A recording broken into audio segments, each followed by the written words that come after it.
울산저널의 새로운 시사 프로그램 김정호의 시사쌍피 지금부터 시작합니다.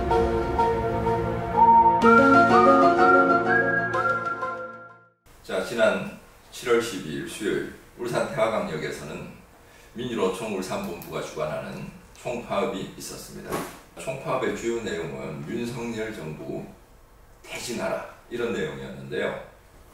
주요 뉴스 중에는 울산 태화강역과 민주노총 3,000명 총파업 결의라는 기사가 일간지들에 올라오고 있었는데요. 사실 제가 어제 그 현장에 있었습니다. 울산 민주시민교육 네트워크가 울산시의회에 민주시민교육 조례안 폐지에 반대하는 시위도 함께 있었거든요. 그때 갔었는데 저희가 4,000부의 유인물을 준비를 했어요. 근데 4,000부가 모자랐거든요. 최소 1,000부 이상 모자랐기 때문에 저희가 보는 건 3,000명이 아니고 최소 5,000명 이상 6,000명 정도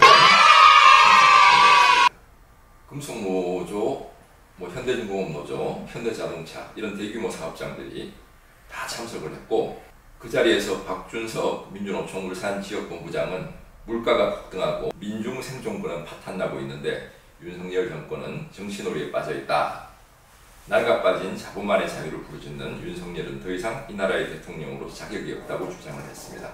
보수와 진보라는 잣대를 가지고 어떤 사안들에 접근하는 것은 어쩌면 과거의 일일 수도 있어요. 과거의 잣대죠. 지금 보면 윤석열 정부 들어서 중국과의 관계가 파탄나면서 대중국 무역 수지가 윤석열 정부 이후 들어 처음으로 적자를 기록하다가 지금 그 적자 폭이 지속적으로 확대되고 있죠. 지난주 기사를 보면 1인당 국민소득이 35,000 몇백 불에서 지난 대통령 이름이 뭐지? 문재인. 네.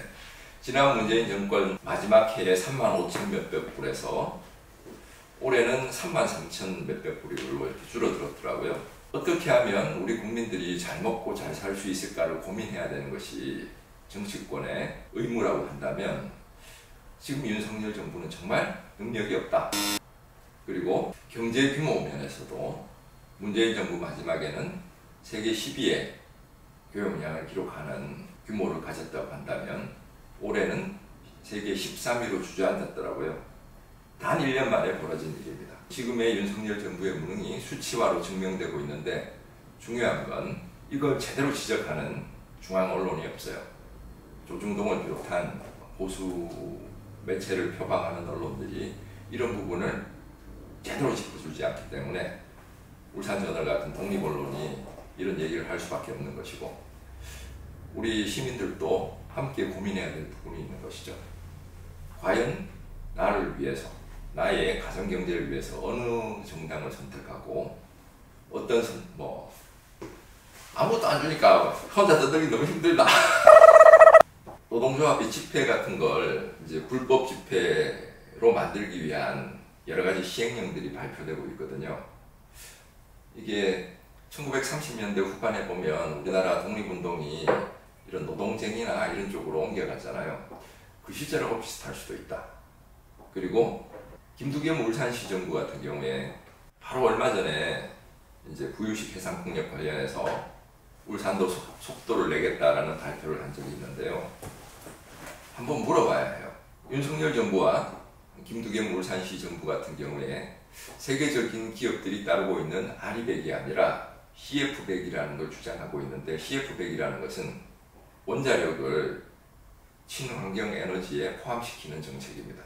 근데 구글이나 애플, 마이크로소프트 같은 세계적 기업들은 영국의 클라이밋 그룹이 이제 주관하고 있는 아리백에 속속 가입하고, 울산의 경우에도 현대자동차, S-오일, 고려아연 같은 큰 기업들이 아리백에 가입하고 있는 거거든요. 그 아리백에는 지금 현재 원자력 에너지는 포함되질 않아요. 어떤 문제가 있냐?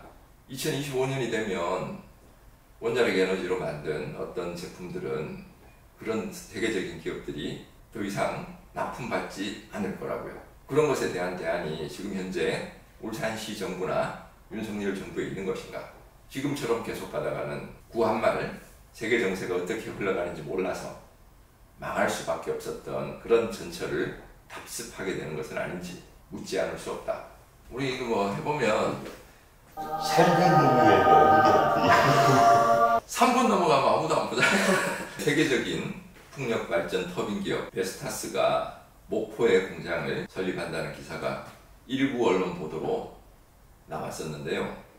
베스타스 터빈 공장은 홍철호 정부 시절에 울산에 자기네들이 공장을 설치하겠다는 제안까지 왔었던 기업입니다. 바로 얼마 전 울산 MBC 보도에 따르면 베스타스 담당자가 인터뷰한 내용이 있는데요. 어떤 인터뷰 내용이었냐면 목포는 굉장히 활발하게 유치 작업을 하는 데 반해서 울산은 적극적이지 않다.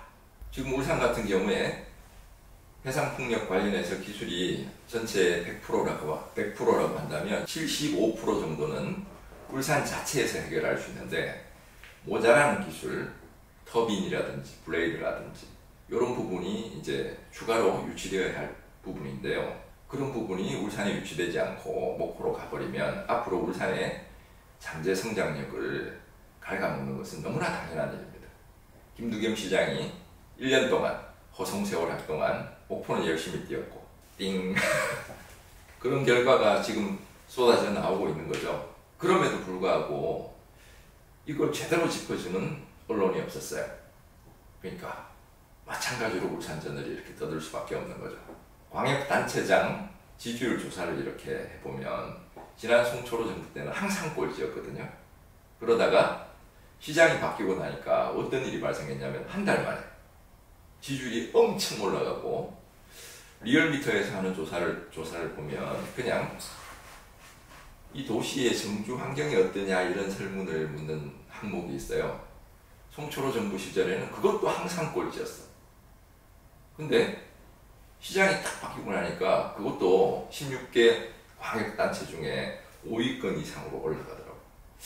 도대체 이게 뭐냐. 그저 단체장이 하나 바뀌었을 뿐인데 이 도시의 정주 여건이 좋은지 안 좋은지 이런 것이 바뀌고 있다는 것은 뭐 시민들이 받아들이는 어떤 느낌도 있겠지만 언론 환경이 어떤 식으로 마사지를 하고 있느냐 이런 것도 크지 않을까 이런 추측을 해볼 수 있습니다. 자, 그리고 지금 여러 가지 난맥상, 무능력의 문제, 흉상 문제. 그러니까 대기업을 유치하기 위해서 예를 들면 친환경 에너지 산업단지를 꾸린다면 아까 얘기했다시피 유럽에 수출하던 기업들이 지금 계약 취소가 엄청나게 일어나고 있거든요. 그런 기업들이 친환경 에너지를 쓸 수 있는 공단으로 속속들이 입주할 가능성이 높은데 그런 전략을 선택하는 것이 아니라 대기업 창업주 흉상을 울산에 건설해서 거기에 감동해서 대기업들이 투자를 하겠다. 정말 낡고 올드한 생각이다. 이런 생각을 하는 정치인들이 지속적으로 울산에서 뭔가 자리를 차지하고 있으면 울산의 미래가 과연 밝을 것인가 한번 생각해 봐야죠. 구독, 좋아요, 알림 설정 아시죠? 응? 안 끝났어?